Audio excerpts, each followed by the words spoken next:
جی معزز سامعین کرام، السلام علیکم۔ آج ہم مشہور اردو شاعر منیر نیازی کے حالات زندگی اور ان کی علمی و ادبی خدمات کا جائزہ آپ کے سامنے رکھنے کی کوشش کرتے ہیں۔ دوستو، منیر نیازی کا اصل نام منیر احمد خان نیازی تھا اور تخلص منیر نیازی تھا۔ 19 اپریل 1928 کو متحدہ پنجاب کے ضلع ہوشیارپور میں پیدا ہوئے۔ ہجرت کے بعد ساہیوال میں آباد ہوئے اور بہاولپور کے ایس ای کالج سے میٹرک اور انٹرمیڈیٹ کا امتحان پاس کیا اور انہوں نے گریجویشن دیال سنگھ کالج لاہور سے کیا۔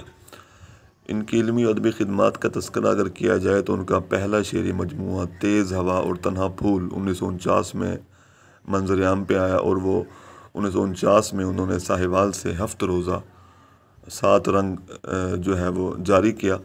انہوں نے فلمی گیت بھی لکھے اور ان کے دیگر اردو شعری مجموعوں میں جنگل میں دھنک، ماہ منیر، دشمنوں کے درمیان شام، آغاز زمستاں میں دوبارہ، پہلی بات تھی آخری تھی، سات سیار، ایک دعا جو میں بھول گیا تھا، ایک مسلسل 6 رنگین دروازے اور پنجابی مجموعوں میں سفر دی رات، 4 چپ چیزاں، رستہ دسن والے تارے اور ان کے پنجابی کلیات کا جو نام ہے وہ ہے کل کلام۔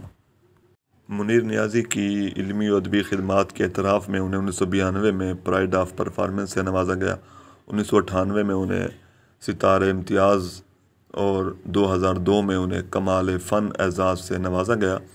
منیر نیازی نے 2 شادیاں کی مگر وہ اولاد کی نعمت سے محروم رہے اور 26 دسمبر 2006 میں وہ لاہور میں انتقال کر گئے۔